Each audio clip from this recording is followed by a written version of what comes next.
Oke, halo, selamat datang di pertemuan kedua ya di English Grade 8 for class ABC, especially completing your project, the sixth project. Yeah. For the last meeting, I believe we already talked about the announcements. So today I would like to review a little bit of announcements, as you can see here. So when we're talking about announcements, we're talking about the definition and also the function. So hopefully in this part, you already mastered it. So the announcement statement, and it contains of information about the events that will occur for the general public to know. Ya, tapi ini areanya lebih besar artinya ya. For the announcement is met with the aim, ada tujuannya, announcing an important information. Jadi ada sesuatu yang sangat penting harus disampaikan dan itu untuk dikonsumsi, informasinya dikonsumsi untuk orang-orang khalayak umum atau publik ya.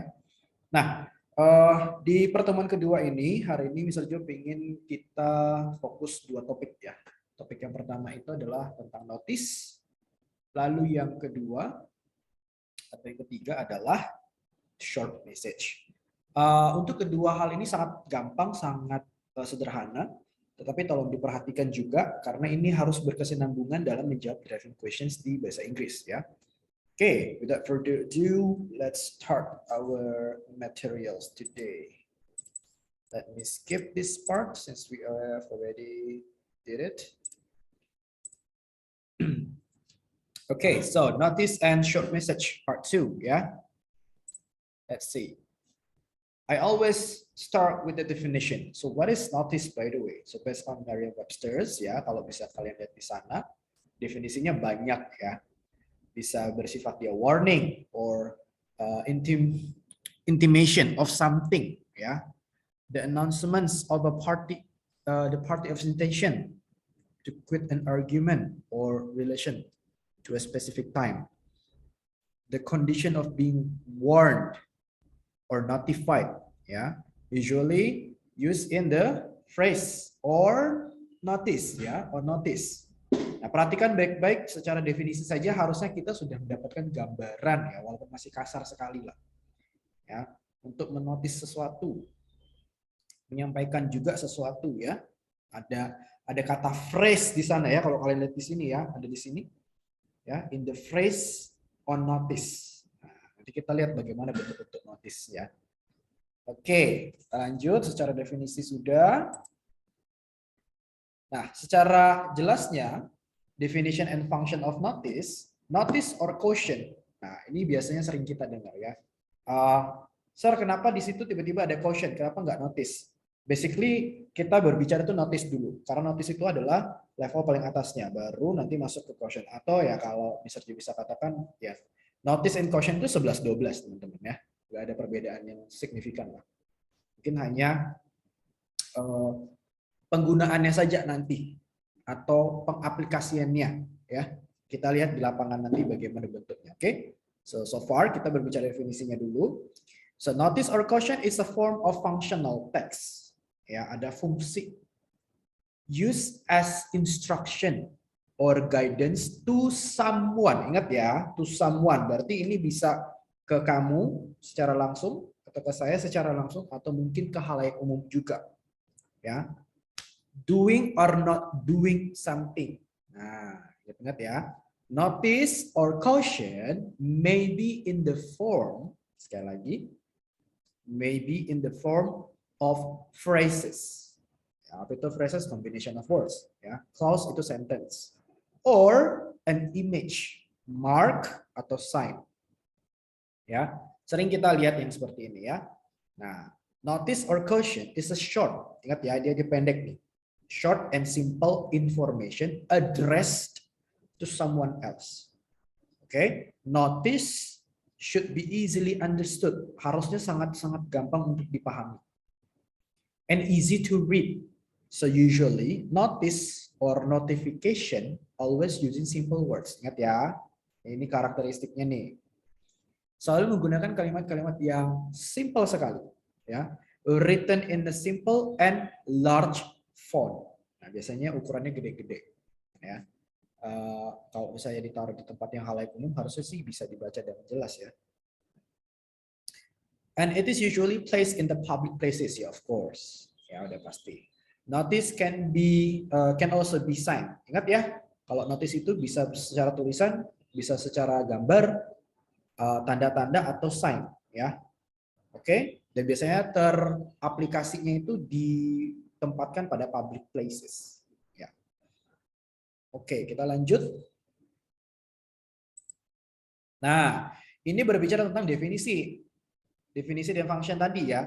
Dan ketika sudah berbicara definisi dan function, kita masuk ke purpose-nya dulu. Tujuannya apa? Notice atau caution tadi itu punya banyak ya, punya banyak tujuannya, tergantung dari situasi dan kebutuhan. Oke, kalau kalian di sana, the purpose of notice text there are many function and purpose. Ya, apa saja? To give an instruction. Instruction udah pasti butuh notice. To instruct people, iyalah, untuk melakukan apa? Ya. To give information, ya udah jelas, orang kita mau kasih informasi kok ya. To give direction, tentu ya. To ask people to, ya. To advise atau suggest atau bahkan recommend people. To remind people. Nah, ini biasa sering banget kita temuin ya. To warn. Ini juga nih. To give warning. To ban, forbid atau prohibition ya. Nah, ini sering banget nih. Ya, ketiga tadi itu sering banget kita temuin di public places ya. Ya, kurang lebih seperti itu. Nah, lanjut. Nah, strukturnya bagaimana sih kalau untuk di notice? Gampang banget. Karena kita tadi lihat secara karakteristik saja dia bilangnya simple dan pendek, ya udah. Nih, kalau kalian lihat di atas, ingat ya AIC gitu ya, AIC. Kalau A itu attention gather. Maksudnya apa?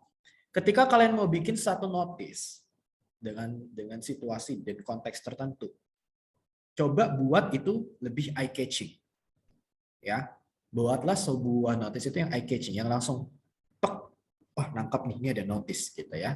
Nah, tetapi ternyata untuk attention gather ini juga optional. Ya. Kenapa? Karena nggak semua notice itu perlu yang adanya eye catching tadi, attention gather-nya gitu ya.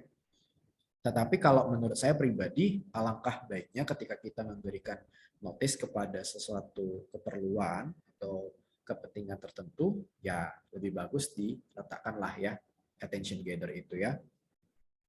Lalu tentunya yang paling krusial kalau udah bikin notice harus ada informasi lah ya. Masa nggak ada informasi yang mau disampaikan? Nah, kalau informasi berbicara formal dan informal tergantung dari konteksnya. Nanti kita lihat ya bagaimana bentuk formal dan informal. Oke. Biasanya kalau kalian di rumah nih, saya nggak tahu apakah di rumah kalian melakukan atau enggak, tapi kalau di saya pribadi saya pasti ngelakuin. Dan orang tua saya pasti ngelakuin. Biasanya orang tua saya akan membuat sebuah notice ini begini. Papa mama saya mau pergi ke luar kota misalnya gitu ya. Jadi mama papa saya itu akan bikin sebuah notice kepada anak-anaknya nih. Si yang nomor 1 notisnya harus seperti ini. Bagian area A harus dibersihin jam sekian ya. Nah, itu semuanya udah harus beres tuh ya. Nah, itu yang biasanya itu informal. Tapi kalau formal nanti kita lihat, biasanya dipakainya di public places ya. Gampang banget. Closure. Nah, ini penting nggak penting sih sebenarnya ya, tapi less needed, nggak perlu banget disampaikan ya. Ini fungsinya lebih sebagai penutup saja sih ya. Tapi jarang banget kita lihat ini. Oke. Lalu kalau berbicara language features-nya bagaimana ya? Ini kalau kalian bisa lihat di sini, language features-nya ini using imperative mode. Yang artinya itu kalimat meminta ya. Ada kalimat menyuruh ya. Ini kalimatnya menyuruh di imperatif, harus nih. Using declarative, mendeklarasikan sebuah sentence yang ini kamu harus jelas ngapain, dilarangkah, bolehkah atau tidak boleh gitu ya. Not necessarily sequence in time. Artinya begini, ketika notice dibuat itu tidak mengenal waktunya kapan ya. Pokoknya ketika udah ditaruh di situ ya udah berlaku, nggak ada sequence time-nya nih. Mau dari sekian tanggal, kayak expired kan ada ya, tanggal 10 sampai 15 expired nih makanan. Kalau notice itu nggak ada. Ya. Ketika sudah dipasangkan di situ ya udah tak lekang oleh waktu lah ya bahasa Indonesianya ya. Oke. Nah, kadang notice itu bisa spoken dan juga written ya. Bisa spoken dan written. Dan biasanya mama kalian, apa orang tua kalian itu paling paling jago bikin notice ya. Apalagi mama-mama kalian ya di rumah ya. Nah, itu spoken ya. Atau yang sering kita dengarkan, kita lihat kan adalah written. Nah, ini yang sering kita banget temuin di jalan-jalan, public places gitu ya. Nah, nanti kita lihat contoh-contohnya ya.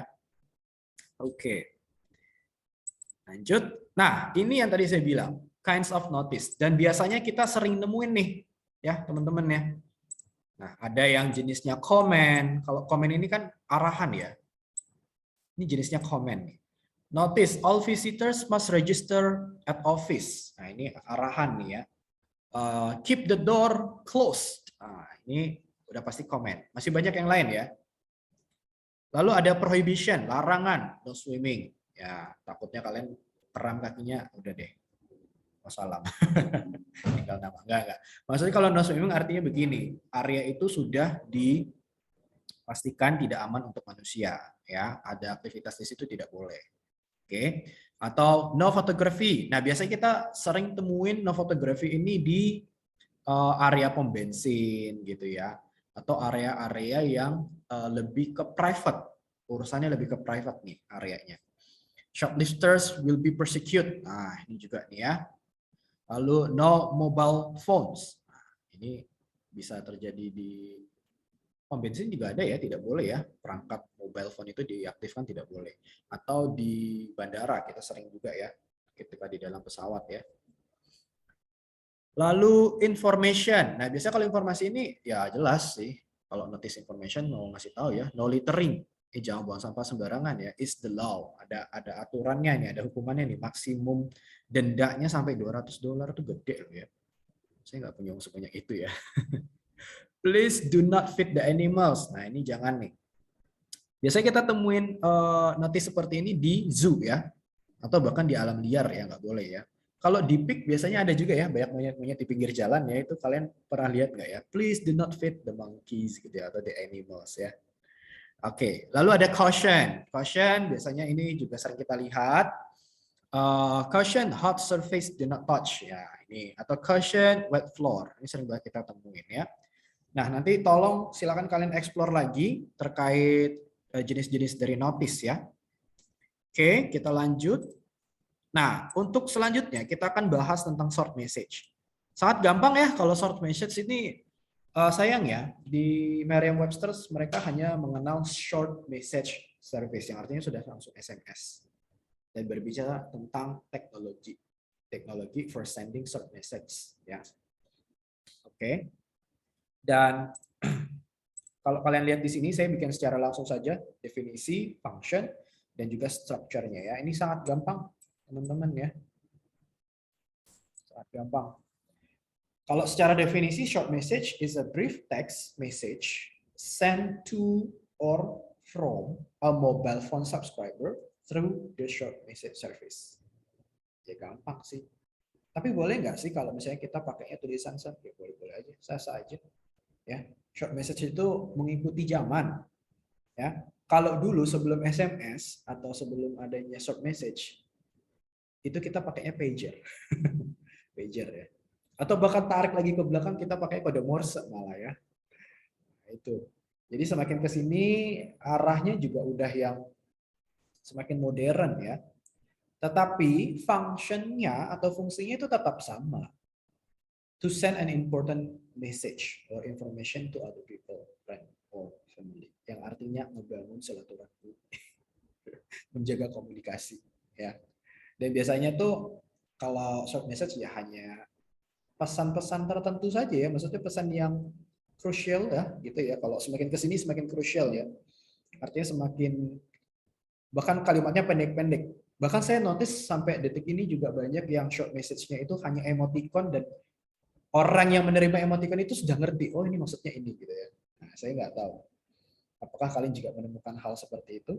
But it's not wrong for me. From my own opinion itu nggak jadi masalah. But somehow in academically, kalau misalnya kita ngomong secara akademik, writing in short message itu harus jelas ya. SPOK-nya, subjek, predikat, objek gitu ya. Keterangan tempat dan waktu itu harus jelas. Karena ketika kita berbicara tentang short message secara akademik, kita harus bahasanya yang baik. Ya. Dan tentunya ada structure yang jelas juga di sini. Kalau kalian lihat di sini, structure-nya ada receiver, tentu. Ya, receiver itu harus jelas. Ya.